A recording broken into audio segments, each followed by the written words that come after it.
All right, how about this one, Shane? Florida at Missouri. The Gators favored by 8.5 points on the road.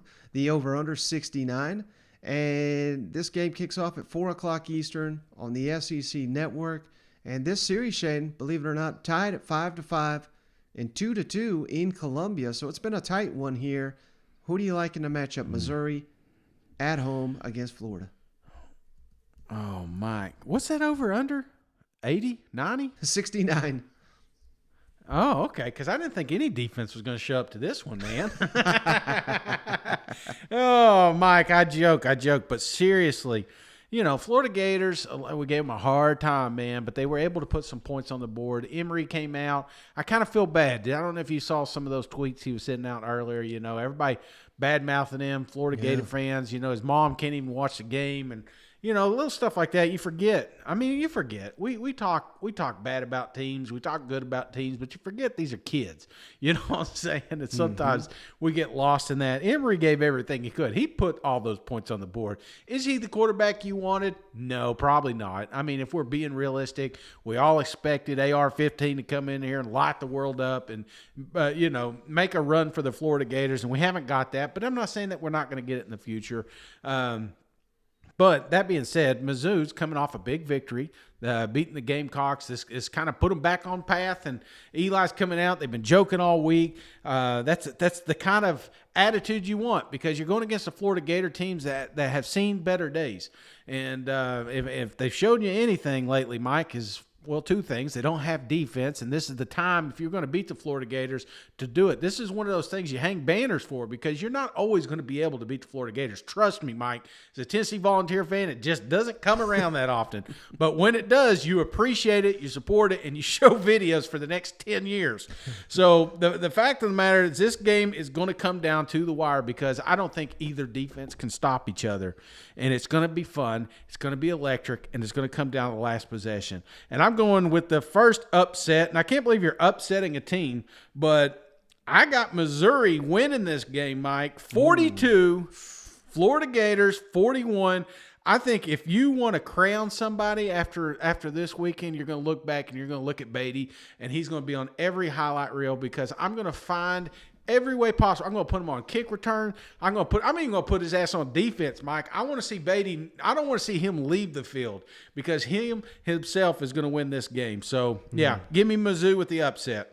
Well, I'm glad you said that, Shane, because I thought you were going to talk this whole time and not even mention maybe the hottest player in the SEC, Tyler Beatty, just had another 200-yard performance, his fourth of the season. He leads the SEC in rushing yards. He leads the SEC in total touchdowns. Like you said last week, this guy deserves more Heisman buzz. If Missouri was a little bit better team, he'd be there. They are playing, or he individually is playing that well. Can he put the team on his back once again against a Florida team that is coming into this game stumbling, held on to beat Sanford, had to come back, and just getting smoked left and right leading up to that game? I mean, it's hard. It's very, very hard. I know bowl hopes are on the line for both of these teams, Shane, so you'd think they'd come in motivated, but the way the Florida Gators have been playing, I just don't know. And I really could see this game going either way. I think if the Florida Gators show up, Shane, and play like they know they can, I think they could run away with this thing. I think they can cover the spread. But it just ain't the Gators we've been seeing, man. They've just, my God, last week, maybe it was an aberration, but considering that they got smoked at South Carolina, how can you say it was? They truly almost got beat at home by Sanford. I just can't, in good conscience, pick Florida to go on the road and cover 8.5 points. It doesn't make any sense. I don't care how bad Missouri's been. And another thing about the Missouri Tigers, Shane, 2 weeks in a row, they have seemingly corrected their issues defending the run. And that, I don't think they're going to stifle the Gators by any means, but as long as they can hold their own and continue that progression on defense, I think you're right, Shane. I think they steal one. I think Eli Drinkowitz and the Tigers punch their ticket to the postseason.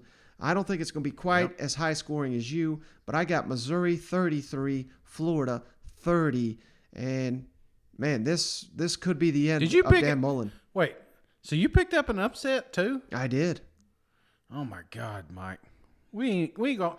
I ain't gonna win any money this weekend, man.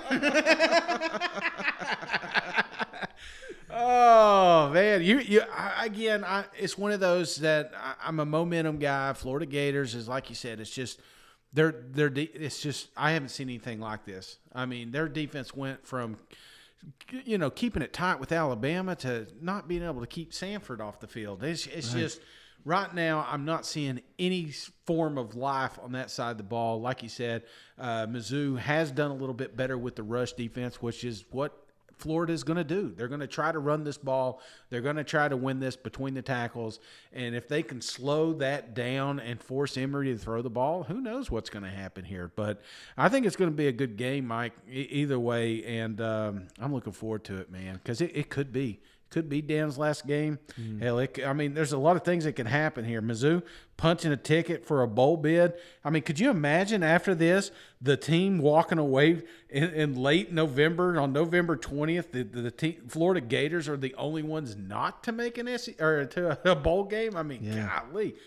If I'm a gambling man. I didn't know you could put money on something like that, but it's unbelievable what this season looks like for them. Yeah, I don't know that we've ever had a defending division champion in the SEC not go to the postseason the next season. I'd have to look that up, but I don't want to be negative. Well, no, actually, I think the last one to do it was the Florida Gators, Jim McElwain, maybe. So I may have just corrected myself.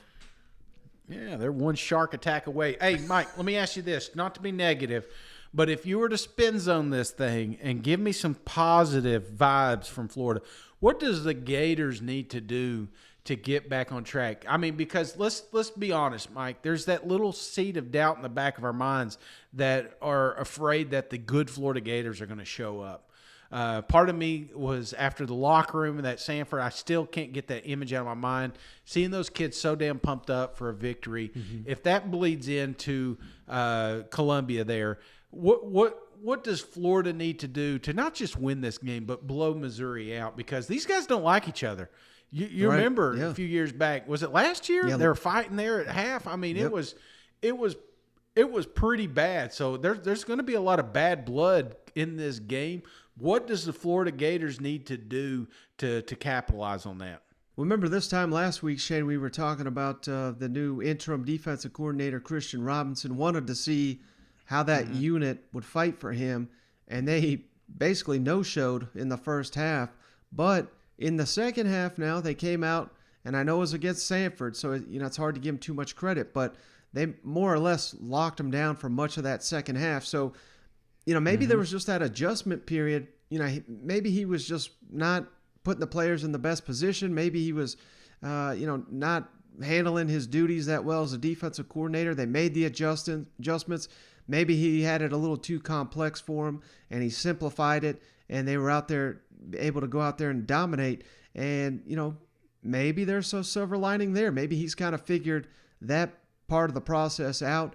And if that bleeds over to this game, Connor Bazelak, they've not officially announced who's going to even start for the Missouri Tigers at quarterback. Now, they have said Connor Bazelak's probable, so I anticipate it'll be him, but man, he threw some bad picks last week, so maybe you rattle his cage and you force Tyler Beatty to stack the box against Tyler Beatty and force Beatty or Bazelak or whoever the quarterback's going to be to beat you with his arm.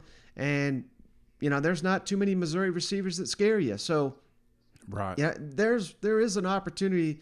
Again, I think this will be a close game, but I would not be stunned at all if Florida went. Like I said, I think Florida, there's a possibility they blow them out. If they play up to their potential, they should blow out Missouri. And, if they don't, it comes back to the coaching for me. Yeah.